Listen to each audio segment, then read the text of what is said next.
Buenas noches para todos. Hamzu Tata Saipan Luta Zantinian Guahu Si Carlota de Leon Guerrero. Welcome to the Monday Cast of MCV News. I'm Vicky Fidela. For today's sports fans, this is Longshot Willie, and I'll be back later with sports. Vicky and Longshot will be back. Vicky will have weather, but now let's turn to the stories topping our cast this evening. President Bill Clinton has asked Congress to support the 702 Pact agreement that was negotiated by former Assistant Interior Secretary Stella Guerra and Lieutenant Governor Benjamin MANGLONA last year. In a news release from the Washington Resident Representative's office today, Juan Babauta, he says the president favors the new 702 agreement because it will save the federal government $31 million between 94 and 97.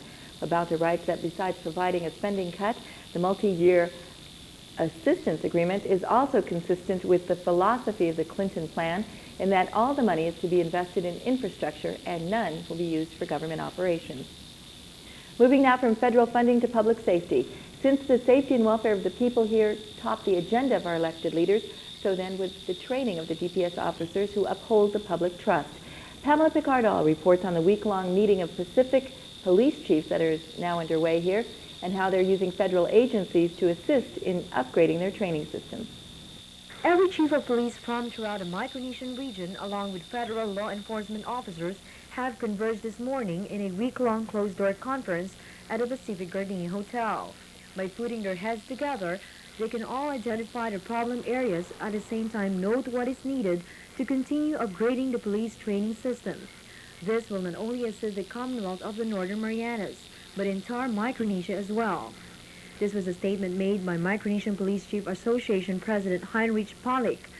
Polich stressed they are now currently discussing all the training possibilities that they could get from the federal agencies, namely the Office of Territorial and Insular Affairs, FBI, and Guam Naval Service. Okay, our main goal is to seek as much training as possible that we can get from like the U.S. government to help us out, because that's a problem here in Micronesia that we need advanced training to enable our police forces to cope up with everything.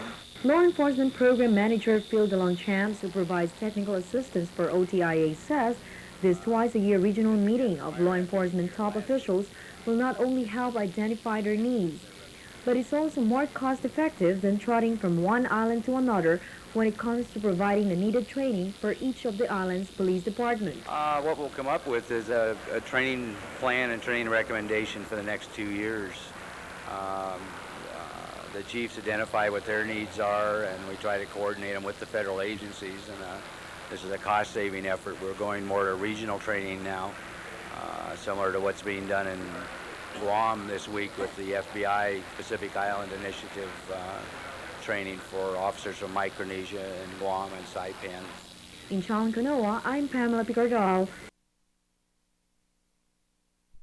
The Department of Public Safety. A Coblerville teenage girl was brought to the hospital at 2:15 yesterday morning after her sister reported finding streaks of blood on the floor.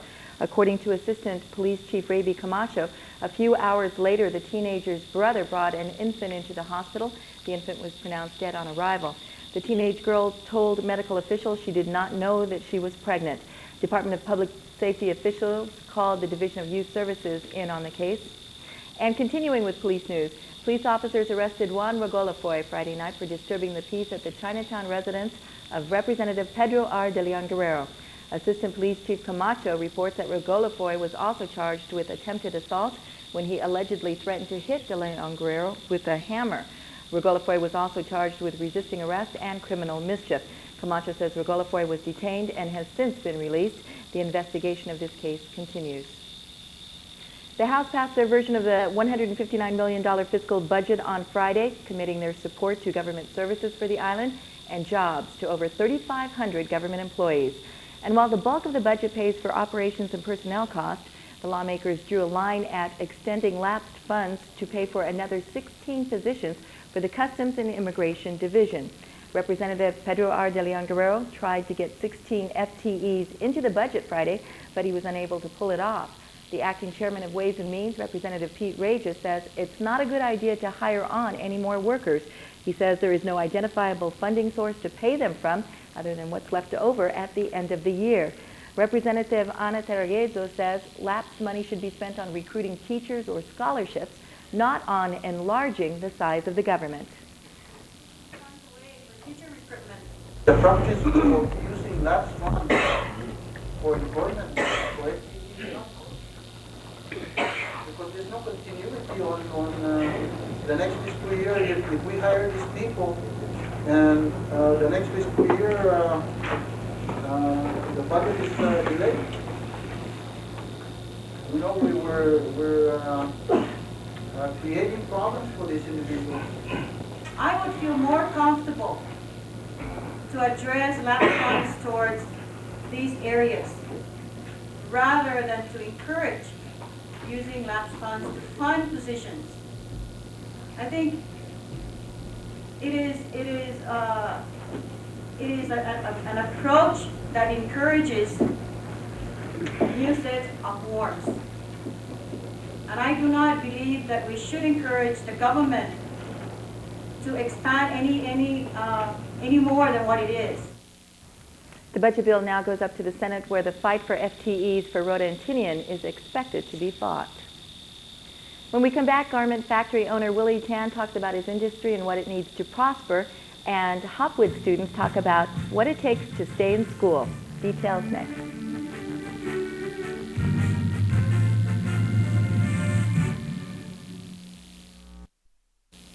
Thousands of employees are looking forward to bigger paychecks in the near future as a bill raising the CNMI's minimum wage moves through the legislature. However, one industry does not fully support it. Some say in the garment industry say it will put them out of business, while others say it's just the price to pay for doing business. Glenn Wakai continues his 4-part series on the future of garment manufacturing in the Commonwealth.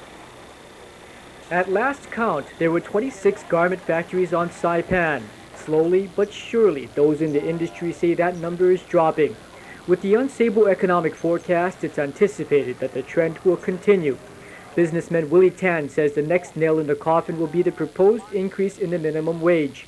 He says the garment industry was never consulted when the minimum wage task force put together its recommendations. Bill 8197 will bankrupt the garment industry within 2 years. Probably a better bill is better to tell us that you guys have 24 months to survive and prepare to shut down your factory. It's just the same way of saying it. However, Secretary of the Garment Industry Association, Carmen Gaskins, says Tan was consulted of the task force's progress. Whether Willie realizes it or not, during the congressional hearing, we made a commitment to study, an increase and to highly consider an increase. It's due, it's time for an increase. Despite paying a minimum wage half the federal standard, Tan says the $2.15 per hour currently being paid is reasonable, since employees make about $600 per month. This is about 15 times more that they are making where they come from. And for our local employee, their salary is much higher, $3, $3.50 an hour. Gaskin says the time for change has arrived and the manufacturers need to embrace the proposed increase. Some factories might be able to absorb it, others might not. The ones of us that are more established, I think we can absorb those costs.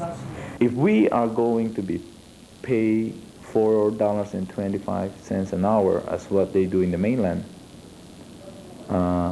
we will also be shut down like them. The garment industry is just a failure in the United States. There's also increasing competition within Micronesia. Tomorrow we'll examine garment manufacturing on Yap and Palau. In Gualarai, I'm Glenn Wakai, MCV News. Willie Tan has invited the Washington resident Representative Juan Babauta to visit his factories while he's in town next month for the State of the Commonwealth address. During his last address, Babauta surprised the administration by criticizing the manner in which it dealt with the garment industry. At the time, Willie Tan was said to be drawing unfavorable national attention to the NMI for a Justice Department suit against him over disputed back wages for a large number of his workers. Babauta has not indicated whether he will conduct an inspection tour of the L&T group of companies while here. One thing he has indicated his support of, though, is Virgin Islands Congressman Ron DeLugo's bill to give NMI students the same chance to attend the U.S. military academies that other U.S. citizens have. On Thursday, Congressman DeLugo from the Virgin Islands, again coming to the rescue and the help of the Northern Mariners, introduced a bill that would authorize the resident representative in consultation with one student for each of the military academies. Babauta says that DeLugo's bill is not expected to face significant problems. There are 5 original co-sponsors, and Babauta says he's thanked them and will continue to sign on as many more as possible. Students at Hopwood Junior High are part of a special program to keep them in school. In her ongoing series highlighting the Points of Light nominees, Kelly Phillips brings us this story. Junior high school can be a difficult time for teens, but Hopwood Junior High School is trying to make those years easier for Saipan students. With a number of reinforcement programs, the school has been able to cut their dropout rate by 50%. Teacher Ernie Alano talks about the homeroom program. A very recent program that we implemented during this month of February is our homeroom reinforcement program. The purpose of this program is, number 1, to involve all our teachers, and number 2, to reach all our students. This program is geared primarily to address the social needs of our students, to improve their feelings of self-worth. The program allows students to get positive influence from their peers and to discuss their feelings. Extracurricular activities play a big part in the reinforcement program. Coordinator Julie Kunanen says extracurricular activities have an important place in the school. Well, it is very important. I'm talking about the extracurricular part because it, as I said, it builds students' self-esteem. You know, they feel they are very much in when they are a part of these curriculars. These activities include Hilitai Day, flag ceremonies, and school clubs. And why does Hopwood have the reinforcement program? Principal Tom Pangilinan explains that the junior high years are difficult ones. I think the most important thing we have to recognize that Hopwood Junior High School is the only public junior high school on the island. And on this 49 square miles of island, we're getting kids from every corner of the island. And for the first time in their life, they are pulled out from their village school and transferred to Hopwood Junior High School. The first time in their life, they meet students from everywhere. So there's always tension. Hopwood has a unique method of dealing with some problem students. Vice Principal Cynthia San Nicolas explains. We request their presence to be with their child in the classroom. That way, the parents get to know more in depth how their child participate in the class activities. The aim at Hopwood is to keep students in school, and so far the program has been a success. It reduces absenteeism. Okay. And you know, research is saying that good attendance has a strong correlation with good academic achievement, and that's about what we want to do. In Chalampiao, this is Kelly Phillips, MCV News. Longshot Willie has highlights from the NBA All-Star Game coming up, and Glenn Wakai covered a weekend aerobics class that was just too much fun to be worked.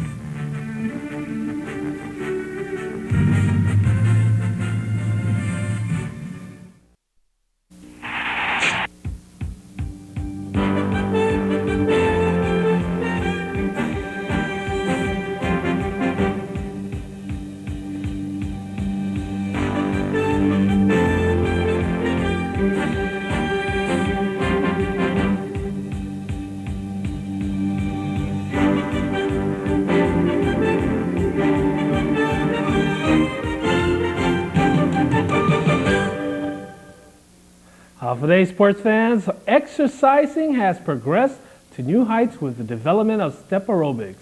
There are a lot of hard bodies on Micro Beach this weekend. Glenn Wakai jumps in with his hard-hitting report. The building blocks for fitness were laid behind the Hyatt Regency Saipan. Over 80 aerobics enthusiasts from Japan and Korea will soon be jumping all over these plastic steps. They'll be led by the 1992 World Aerobics Champion, Kirofumi Yamamoto. Today's program, we will do aerobics exercise using steps. the prime purpose of this event is to enjoy aerobics. Yamamoto has been gyrating his body for 8 years. In Japan, he teaches aerobics and has his own television show. Exercising to music has become quite the rage over there. In Japan, the aerobics is really popular. Likewise, this aerobics instructor has seen a marked increase in the size of her class. But becoming most popular for men.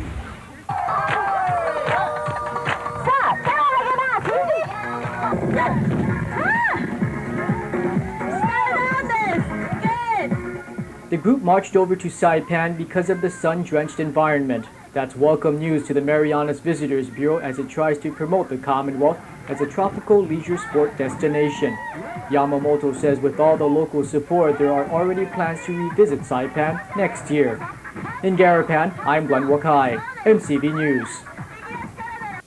Yamamoto may be the world aerobics champion, but he had his toughest challenge this past weekend when he went head-to-head with me. Tomorrow I'll show you the outcome of that duel on the MCV Sports Challenge. And for you boxing fans, yesterday at the Aztec Stadium in Mexico City, there were 4 WBC championship fights. Unbeaten Julio Cesar Chavez, Terry Norris, Michael Nunn, and Azuma Nelson put their boxing titles on the line yesterday. Here are highlights of those fights. Round, Chavez knocks down Haugen. It's the 3 right punches that really shake him up and ultimately sends Haugen to the canvas.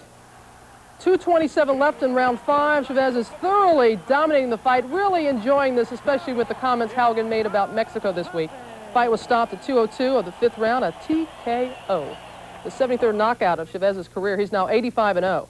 He says he wants to go 100-0 and then retire. Next for Chavez may be a date with WBC super welterweight champ Terry Norris. And Terrible Terry was on the undercard last night. Norris against Maurice Blocker in the first round. He catches Blocker with a quick left. That buckles his knees, takes him down. Still in round 1. Norris keeps up the attack. Finally ends with a huge left. And Blocker is just glassy-eyed as he goes down to the canvas. Norris won on a second-round TKO. Azuma Nelson versus Gabriel Relis. Relis on the attack early, but Nelson waits for the flurry to end, and then he lands 2 solid rights. Relis kept taking it to him, though. Nelson lets him come in, then connects with a right. Later, Relis throwing a lot of punches, but Nelson avoids most of them. Nelson wins a close decision. Michael Nunn facing Irish Dan Morgan. First round, please end this. Nunn, a flurry of punches, sending Morgan to the canvas.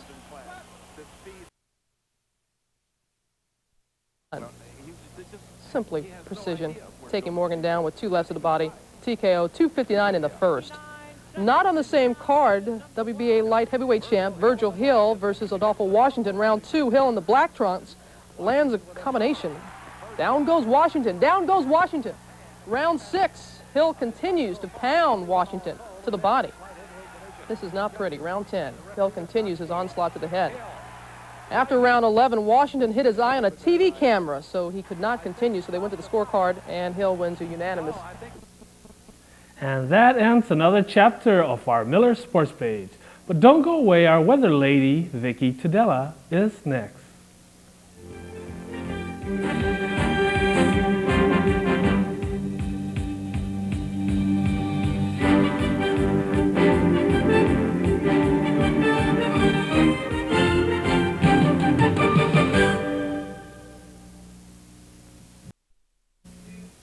Half a day, another beautiful hot sunny day in Saipan, and of course for the neighboring islands.